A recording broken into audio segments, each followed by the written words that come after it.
Hi everyone, and so about part 2 of week 16. So this is the rest of the week, as well. Obviously, one picture from the baby shower, but the rest of the week. And I'm using a Easter collection for this week because it does include Good Friday, and I'll use an Easter week for Easter collection for next week as well, which will obviously be Easter Sunday and Bank Holiday Monday and all that. So I like to use Easter collections for these 2 weeks because they're obviously the only time of year that you can use them.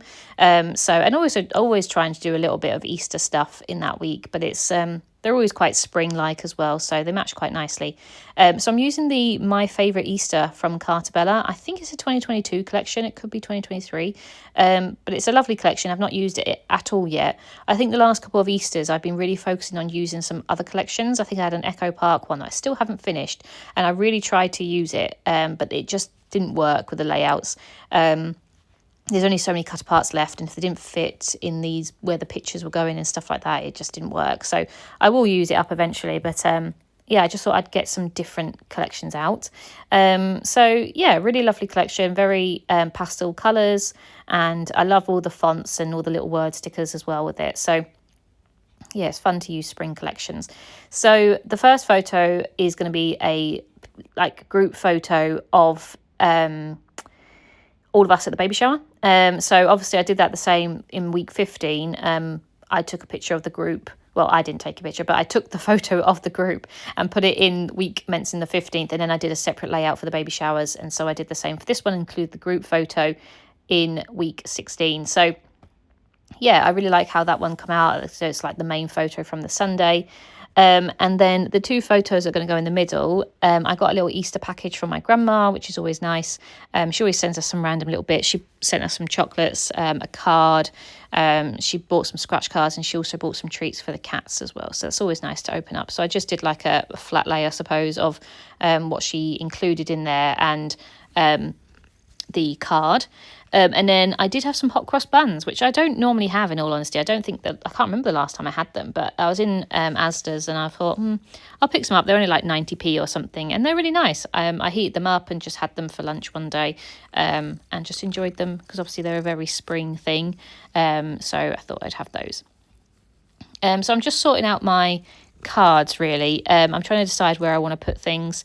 I don't have many 6x4 landscape cards, and I couldn't find one that I wanted to use for the title card, so I'm going to use a 3x4 and obviously use another I don't know if I use another 3x4 or if I just use some background paper, but either way I'm going to use a 3x4 card for my title card, and then I'm just going to stamp some more labels so I can write a little bit about things. There's not, because I'm using one of the journal cards for my title card, there's not that many journal cards to choose from, so I'm just going to stamp some of my label ones, and I haven't used those for a while, so it's quite nice to get those back out. Apologies if you can hear, I don't know if you can hear this, but Mango is currently purring into the speaker and headbutting my phone, so apologies if you can hear Mango purring and then some weird noises going on. She's wanting some attention, but yes, I'm going to use the Easter Wishes card to go next to the little presents that my grandma brought me, and I like that little Easter bunny card that I'm going to put next door to the hot cross buns.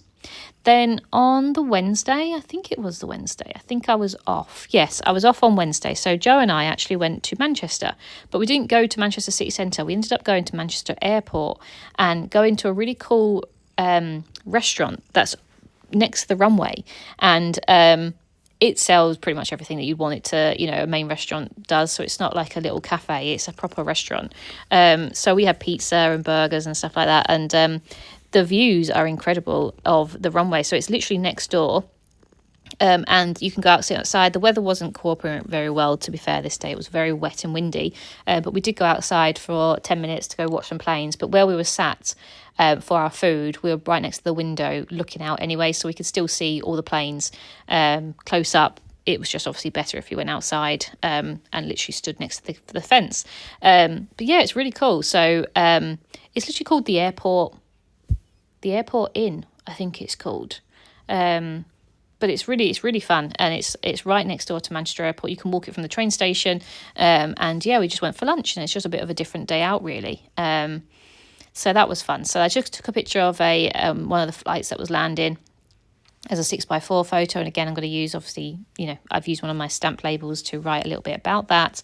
And then the other photo is a picture of our food. So as I said, we just had some pizzas and stuff like that. So I thought it'd be quite nice to include what we had for lunch. In all honesty, like, it was a lovely day out, but we were both a little bit stressed about the house situation. I remember us sort of being a bit quiet on the train and thinking about houses, because we were just a bit stressed with like timelines and stuff like that. So it was quite nice just to get out of the house and away from the packing and stuff like that. So we had, once we got to the restaurant and stuff like that, we were absolutely fine, but I think we were both a bit stressed that day. So it was not quite nice to have the day off and just spend time together and doing something that we'd normally do that was outside of packing up and the house and stuff like that. So that's always fun.